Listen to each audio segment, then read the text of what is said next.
Quake update ವಜೀರೆಕ್ಸ್ನ ಯೂಸರ್ಸ್ಗಾಗಿ latest Singapore court ಹಿಯರಿಂಗ್ನ ಪ್ರಕಾರ ಸಿಂಗಾಪುರ್ ಕೋರ್ಟ್ ಅನ್ನು ವಜೀರೆಕ್ಸ್ ಅಪೀಲ್ ಅನ್ನು ಡಿಸ್ಮಿಸ್ ಮಾಡಿದೆ. ಇದಾಗಲು ಕಾರಣ ವಜೀರೆಕ್ಸ್ ಅವರು ಕೋರ್ಟ್ನಿಂದ ಇನ್ಫಾರ್ಮೇಶನ್ ಅನ್ನು ಹೈಡ್ ಮಾಡುತ್ತಾ ಇದ್ದರು.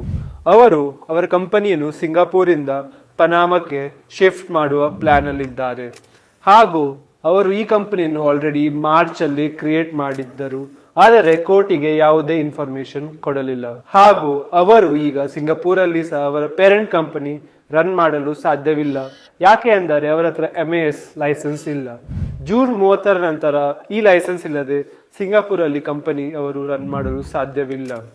ಜೂನ್ 6 ನಂತರ ಅವರ ಮೊರಟೋರಿಯಂ ಸೇಫ್ಟಿ ಕೋರ್ಟ್ ಇಂದ ಎಂಡ್ ಆಗಲಿದೆ. ಜನರು ಯಾರು ವಿಡ್ರಾಲ್ ಅನ್ನು ಎಕ್ಸ್ಪೆಕ್ಟ್ ಮಾಡುತ್ತಿದ್ದರು ಅವರು ಈಗ ಇದನ್ನು ಮರೆತು ಬಿಡಬಹುದು. ಶೀಘ್ರದಲ್ಲಿ ಆಗುವ ಸಾಧ್ಯತೆ ಇಲ್ಲ.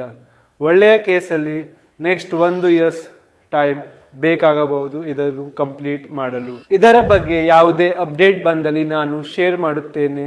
ಸ್ಟೇ ಟ್ಯೂನ್ಡ್ ಆಗಿರಿ.